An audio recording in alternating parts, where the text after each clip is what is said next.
Mga pare, mga mare, a day in my life, gumawa tayo ng isang paraan para hindi magbaha dito sa aming bakuran. Ganito ang aking ginawa. Ito ay para-paraan lang. At pinatakbo ko doon ang tubo. Bandang ito kasi ay lumulubog hanggang talampakan. Dito. Kaya inilubog ko ang tubo dito. Dahil matagal na rin naghihintay ang may bahay na gagawa nito, walang makuha, kaya kami na lang gumawa ng paraan. Nalagyan ng hukay papunta doon. Kaya ito mga pare, mga mare, tayo na lang gumawa ng solusyon para sa ating bakuran.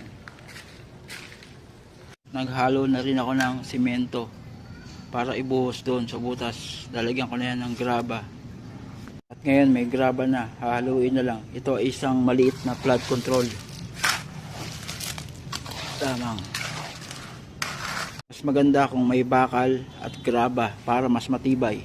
Para pag dinaanan ng gulong ng sasakyan, hindi siya madudurog. Ito ang bakal natin, digis. Digis ang sukat. Kaya para dapat matibay siya. Dahil baka masagasaan siya ng gulong ng sasakyan. Tatapusin ko na to. Tara, kain tayo. Ngayong gabi. Tatapusin ko. Sasama ko na sa baon to.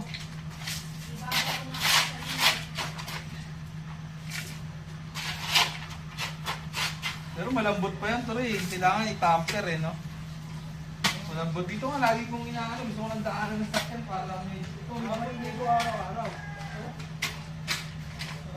Hindi mo na sagasaan. Sagasaan mo pag may graba na. Baka bumawid yung graba, sayang. Hindi, pag nasulog yung ano mo, tubo. So, kapag yung tubo mo. Pag natapos mo nga, order tayo ng klabo bukas. Tapos na ngayon. Mas 12 na ba? Wala.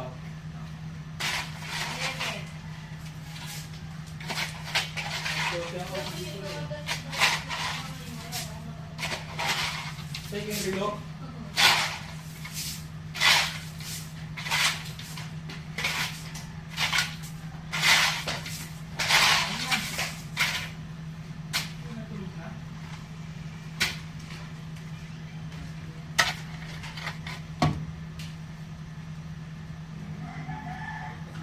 Pangalan ko pa niyo. Listen.